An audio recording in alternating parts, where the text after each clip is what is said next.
Good morning from Billy Bishop, Toronto City Airport. My name is Alex, and today I'm finally taking a flight with Porter Airlines. Porter is easily one of the most unique Canadian airlines, operating a fleet of Dash 8s out of Billy Bishop to various destinations in Eastern Canada and the US. Billy Bishop Airport itself is also quite unique. Located very close to downtown Toronto on Toronto Island, the airport is accessed through this pedestrian tunnel, or a short ferry, which wasn't running today. Since their launch in 2006, Porter has capitalized on this convenience, and now flies 29 Dash 8-400s, offering what they call refined and exceptional service on their flights.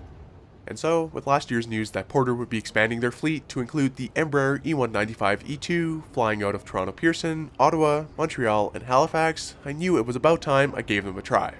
So, I grabbed a relatively cheap ticket and booked this flight to Ottawa. Billy Bishop Airport is named in honor of Canadian World War I flying ace William Bishop, and already it's super impressive. Checking in online was straightforward, and I got a printed boarding pass pretty quickly. It was also fairly quiet this morning, with only 2 departures from the Canadian side of the airport, and security didn't take long at all. After that, it was down another escalator, and I was also really impressed with this waiting area. The whole place basically has the feel of a big airline lounge, and there are some places to grab a bite to eat. Granted, it did help that it was pretty empty today anyway, but I really like this airport.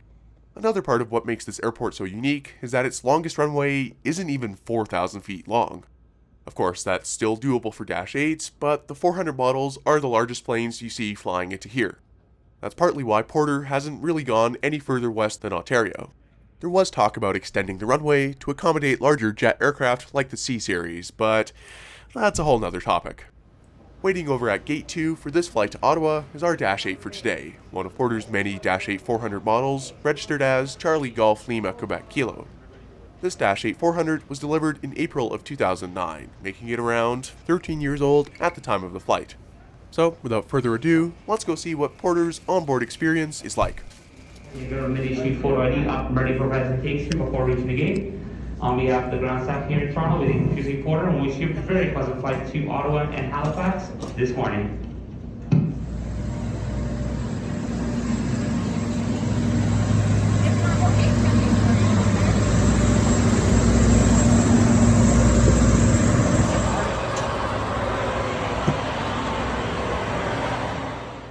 My seat for today is 3A, designated by Porter as a premium seat.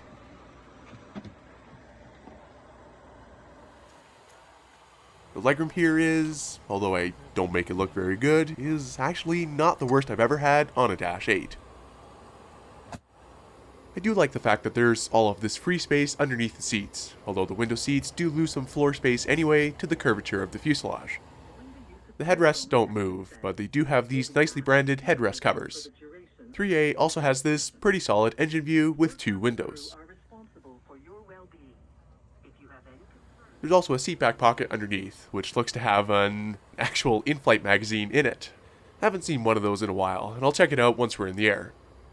As you can tell outside, it's one of those classic Eastern Canadian winter days, and I had a feeling we wouldn't be seeing much of downtown Toronto on the climb out.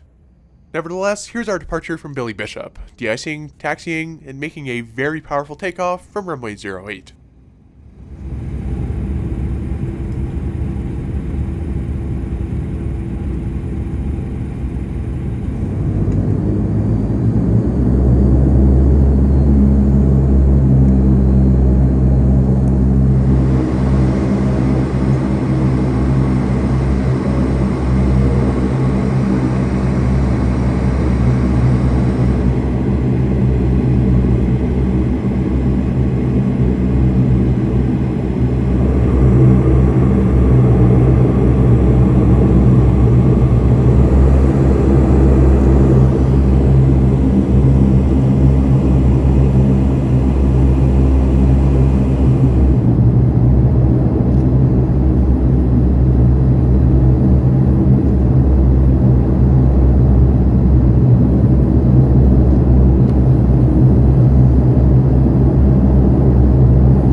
as we climb out of the weather into some beautiful blue sky, here's a look around the cabin.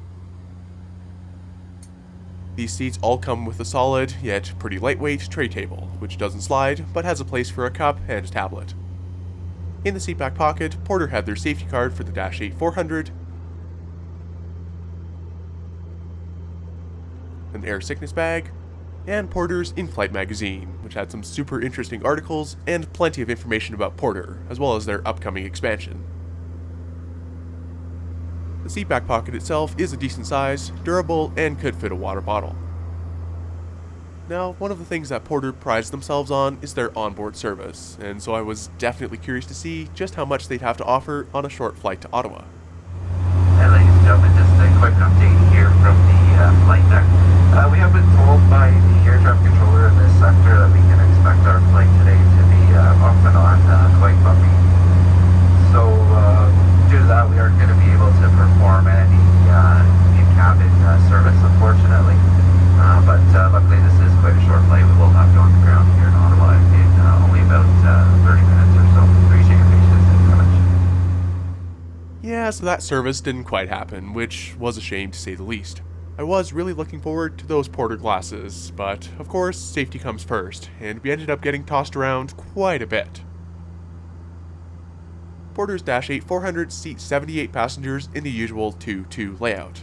However, just 2 years ago, their cabins looked a bit different, with 74 seats and a bit more legroom instead. In March 2020, Porter ceased operations temporarily, a pause which ended up lasting a year and a half.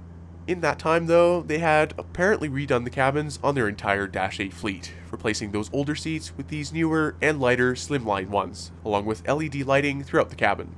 That did also mean the addition of an extra row, which puts Porter's Dash 8-400 cabin right in line with Air Canada Express and WestJet Encore's 78 seats.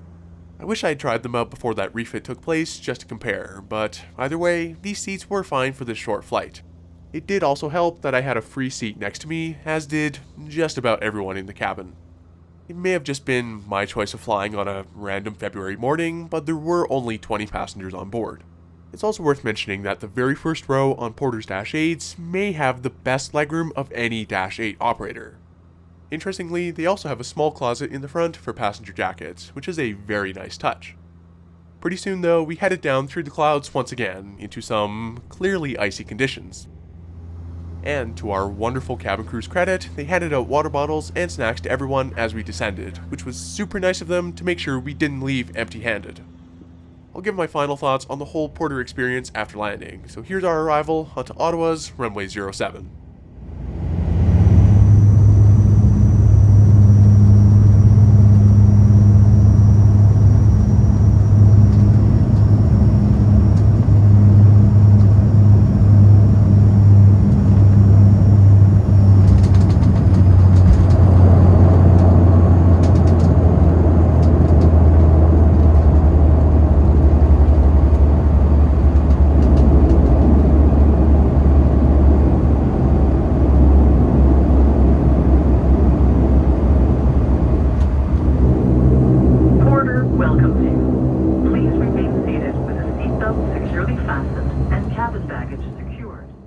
Well, that was Porter, and I gotta say, as a Western Canadian, I've been missing out. This was a really enjoyable flight. From the convenience and relaxing atmosphere of Billy Bishop Airport to the friendly service on board, I think Porter just became one of my favorite airlines. Comfort-wise, well, with Dash 8-400s, I think you just have to manage your expectations a bit. But the idea of Porter translating what they do so well with their hospitality and service on board to a larger, even more comfortable plane has me very excited for the E2s. It is a shame that they couldn't have expanded upon the existing Billy Bishop operation with larger planes, but I think they can make it work out of Pearson. Of course, having said that, Pearson can be hectic at times, so I'm also curious to see how Porter will make the split airport operation work, and how they'll bring the Porter experience to at least a small part of Pearson. Regardless, I think they have a very exciting future ahead of them, and I can't wait to fly with Porter again.